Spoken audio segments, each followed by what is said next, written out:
Hello guys, ഇന്ന് ഈ video ചെയ്യുന്ന മെയിൻ കാര്യം ഫ്ലിപ്കാർട്ട് തന്ന ഒരു കിടിലം പണിയെ കുറിച്ച് പറയാനായിട്ടാണ്. ഇതിനു മുമ്പ് ഫ്ലിപ്കാർട്ടിൽ നിന്ന് ഇങ്ങനെ ഒരു പണി കിട്ടിയിട്ടില്ല, അതുകൊണ്ടാണ് ഇപ്പൊ ഇങ്ങനെ ഒരു വീഡിയോ ചെയ്യേണ്ടി വന്നത്. അത് എന്താണെന്ന് നോക്കാം. അതായത് ഫ്ലിപ്കാർട്ടിൽ നിന്ന് ഞാൻ വാങ്ങിയത് SS150 എന്ന സ്പാക്സിന്റെ ഒരു മെൻസ് കാഷ്വൽ ആയിട്ടുള്ള ഒരു സാൻഡലാണ്. അതായത് ഒരു ചെരുപ്പ് വാങ്ങി. എന്താണ് ഇതിന്റെ പ്രത്യേകത, പിന്നെ എന്തിനാണ് ഈ വീഡിയോ ചെയ്തത് എന്നല്ല ആലോചിക്കുന്നത്. കാര്യം പറഞ്ഞുതരാം. സാധാരണ ഫ്ലിപ്കാർട്ട് എന്നെ ഇതുവരെ അങ്ങനെ ഫ്രോഡ് ഐറ്റംസ് ആയിട്ട് തന്നൊന്നും പറ്റിച്ചിട്ടില്ല. അതുകൊണ്ട് തന്നെ ഇത് പൊട്ടിക്കുന്ന വീഡിയോ ഒന്നും അൺബോക്സിംഗിന്റെ വീഡിയോ ആയിട്ടൊന്നും ചെയ്തിട്ടൊന്നുമില്ല. ഒരു സാധാരണ സ്റ്റാൻഡേർഡ് ആയിട്ടുള്ള ഒരു ചെരുപ്പല്ല. അതുകൊണ്ട് തന്നെ കാര്യമായ ഒരു ഇമ്പോർട്ടൻസ് ഞാൻ അതിന് കൊടുത്തില്ല. അങ്ങനെ എന്തായാലും നമ്മുടെ ഫ്ലിപ്കാർട്ടിന്റെ ആ ഒരു ബോക്സ് പൊട്ടിച്ചപ്പോൾ തന്നെ അത്യാവശ്യം ഒരു ഡാമേജ് ആയിട്ടുള്ള ഒരു ബോക്സ് ആയിരുന്നു. അങ്ങനെ കാര്യമായ ഒരു നല്ലൊരു പാക്കേജിംഗ് ഒന്നും ഇല്ലായിരുന്നു. എങ്കിലും പൊട്ടിച്ചു കഴിഞ്ഞ് സാധനം കയ്യിലെടുത്തപ്പോഴാണ് ഞെട്ടിപ്പോയത്. ഓർഡർ ചെയ്ത പ്രൊഡക്റ്റ് എല്ലാം സെയിം തന്നെ, അതായത് കളർ ആണെങ്കിലും പ്രൊഡക്റ്റ് ആണെങ്കിലും എല്ലാം സെയിം തന്നെ. പക്ഷെ സൈസിനാണ് ഡിഫറൻസ് വന്നത്. അതായത് ഞാൻ ഓർഡർ ചെയ്തത് 13 സൈസിന്റെ ഒരു UK ഇന്ത്യയുടെ 13 സൈസിന്റെ ഒരു സാൻഡലാണ്. എന്നാൽ കൈ കിട്ടിയതായിട്ട് സെയിം മോഡലിന് തന്നെ 4-5 സൈസിലുള്ള ഒരു ചെരുപ്പാണ് കിട്ടിയത്. അതിനകത്ത് സാധാരണ കൈ പിടിക്കുമ്പോൾ തന്നെ അറിയാം ആ ഒരു സൈസ് എത്രയാണെന്നുള്ളത്. വളരെ ചെറിയൊരു ചെരുപ്പാണ് കിട്ടിയത്.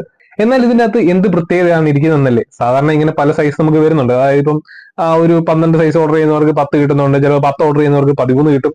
അങ്ങനെ പലതും മാറി വരാറുണ്ട്. അതുപോലെ നമുക്ക് ഷർട്ട് ആണെങ്കിലും നമ്മളിപ്പം എന്തൊരു പ്രോഡക്റ്റ് നമ്മൾ ഓർഡർ ചെയ്ത് കഴിഞ്ഞാലും ചിലപ്പോൾ സെയിം പ്രൊഡക്റ്റ് തന്നെ മാറി വരാറുണ്ട്. അതുകൂടാതെ തന്നെ നമ്മൾ സൈസ് ഡിഫറൻസ്, കളർ ഡിഫറൻസ്, അങ്ങനെയുള്ള പല സംഭവങ്ങളും വരാറുണ്ട്. അപ്പൊ നമ്മളിങ്ങനെ റീപ്ലേസ്മെന്റ് കാര്യങ്ങൾ അല്ലെങ്കിൽ റീഫണ്ടോ എന്തെങ്കിലും കൊടുത്ത് ഒഴിവാക്കുകയാണ് പതിവ്.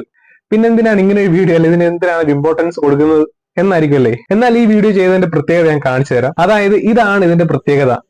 ഇത് വളരെ ചെറിയൊരു സാൻഡലാണ്, കൊച്ചു പിള്ളേർ യൂസ് ചെയ്യുന്ന ടൈപ്പ് ഒരു സാൻഡലാണ്. ഒരിക്കലും 13 സൈസ് അല്ല എന്ന് നമുക്ക് ഒറ്റ നോട്ടം തന്നെ കണ്ടാൽ മനസ്സിലാവും. നമ്മൾ കയ്യിൽ കയ്യിലിരിക്കുന്ന ആ ഒരു സൈസ് കാണുമ്പോൾ തന്നെ മനസ്സിലാവും ഇത് 13 ഇഞ്ച് സൈസ് അല്ല എന്നുള്ളത്. എന്നാൽ പക്ഷേ ഇത് 13 ഇഞ്ച് സൈസ് തന്നെയാണ്. അത് നിങ്ങൾ വിശ്വസിക്കുമോ? കാണിച്ചു തരാം. അതായത് ഇതിന്റെ ബാക്കിൽ നോക്കുകയാണെന്നുണ്ടെങ്കിൽ നമുക്ക് ഇതിന്റെ ആ ഒരു ചെരുപ്പിന്റെ അണ്ടർ അടി നോക്കുകയാണെന്നുണ്ടെങ്കിൽ 13 ഇഞ്ച് സൈസ് എന്നുള്ളത് കൊടുത്തിട്ടുണ്ട്. അതുപോലെ തന്നെ ഇതിന്റെ അകത്താണെങ്കിലും നമുക്ക് സാധാരണ ചെരുപ്പിനുള്ള പോലെ തന്നെ സെയിം സൈസ്, മീറ്റേഴ്സ്, കാര്യങ്ങളെല്ലാം കൊടുത്തിട്ടുണ്ട്. അതിലും 13 ഇഞ്ച് സൈസ് ആണ് കൊടുത്തിരിക്കുന്നത്. അതായത് നമ്മൾ ഇന്ത്യ UK ആണെന്നുണ്ടെങ്കിൽ 13 ആണ് സൈസ് കൊടുത്തിരിക്കുന്നത്. മൊത്തത്തിൽ നോക്കിക്കഴിഞ്ഞാൽ പ്യുവർലി ശരിക്കും അവർ പറഞ്ഞ കറക്റ്റ് തന്നെയാണ്. 13 ഇഞ്ച് സൈസിന്റെ തന്നെ നമ്മൾ എന്താണോ നമ്മൾ ഓർഡർ ചെയ്തത് അത് സെയിം സാധനം തന്നെയാണ് വന്നിരിക്കുന്നത്. പക്ഷെ എന്നാൽ ചെരുപ്പ് വളരെ ചെറുതാണ്. തീരെ ചെറുതെന്ന് വെച്ചാൽ തീരെ ചെറുതാണ്. അവർ പറയുന്ന ആ ഒരു മെഷർമെന്റിനുള്ള ചെരുപ്പല്ല വന്നിരിക്കുന്നത്. പക്ഷെ എന്നാൽ അവർ പ്രിന്റ് ചെയ്ത കാര്യങ്ങളെല്ലാം കറക്റ്റ് തന്നെയാണ് താനും. ഇവിടെയാണ് എന്നെ വണ്ടർ അടിപ്പിച്ചത്. നമ്മൾ ഓർഡർ ചെയ്ത കാര്യങ്ങളും നമുക്ക് കിട്ടിയതും സെയിം തന്നെ, പക്ഷെ എന്നാൽ ഉപയോഗിക്കാൻ കഴിയത്തില്ലാത്ത അവസ്ഥ. സംടൈംസ് ഇത് ഏതെങ്കിലുമൊക്കെ മോഡൽ ഫോട്ടോഷൂട്ടിന് വേണ്ടിയോ അല്ല അങ്ങനെ ഏതെങ്കിലും ഒരു മോഡലായിട്ട് എടുത്തിരുന്ന ഒരു പ്രോട്ടോടൈപ്പ് ആയിട്ട് മോഡലായിട്ട് വേണ്ടി ഇറക്കിയ എന്തെങ്കിലും ആയിരിക്കാം. എന്നാൽ അവൈലബിലിറ്റിയുടെ എന്തെങ്കിലും പ്രശ്നം കാരണം അവർ അടിച്ചു വിട്ടാൻ കയറ്റി വിട്ടതായിരിക്കാനുള്ള ചാൻസ് ആണ് കൂടുതലും ഉള്ളത്. എന്തായാലും സൈസ് മാറി വരുന്നതൊക്കെ നമുക്ക് റീപ്ലേസ് ചെയ്ത് എടുക്കാവുന്നതാണ്. അപ്പൊ ഞാനും ഇത് അങ്ങനെയാണ് വിചാരിച്ചത്. അത്യാവശ്യം റീപ്ലേസ്മെന്റ് കിട്ടും എന്നുള്ള രീതിയിൽ നമ്മൾ കണക്ട് ചെയ്ത് നോക്കിയപ്പോഴേക്കും റീപ്ലേസ്മെന്റ് ഓപ്ഷൻ ഇല്ല, ആകെയുള്ളത് റീഫണ്ട് ഓപ്ഷൻ ആണുള്ളത്. അങ്ങനെ എന്തായാലും റീഫണ്ട് ഓപ്ഷൻ ആണ് ഇപ്പോൾ കൊടുത്തിരിക്കുന്നത്. അപ്പോൾ ഇതുപോലെ ഫ്ലിപ്കാർട്ടിന്റെ ഭാഗത്തു നിന്നും ആമസോണിന്റെ ഭാഗത്തു നിന്നും ഒക്കെ വിചിത്രമായ സംഭവങ്ങൾ കിട്ടുകയോ അല്ലെ അനുഭവം ഉണ്ടായിട്ടുണ്ടെന്നുണ്ടെങ്കിൽ നിങ്ങൾക്ക് അതെല്ലാം കമന്റ് ബോക്സിൽ കമന്റ് ചെയ്യാവുന്നതാണ്.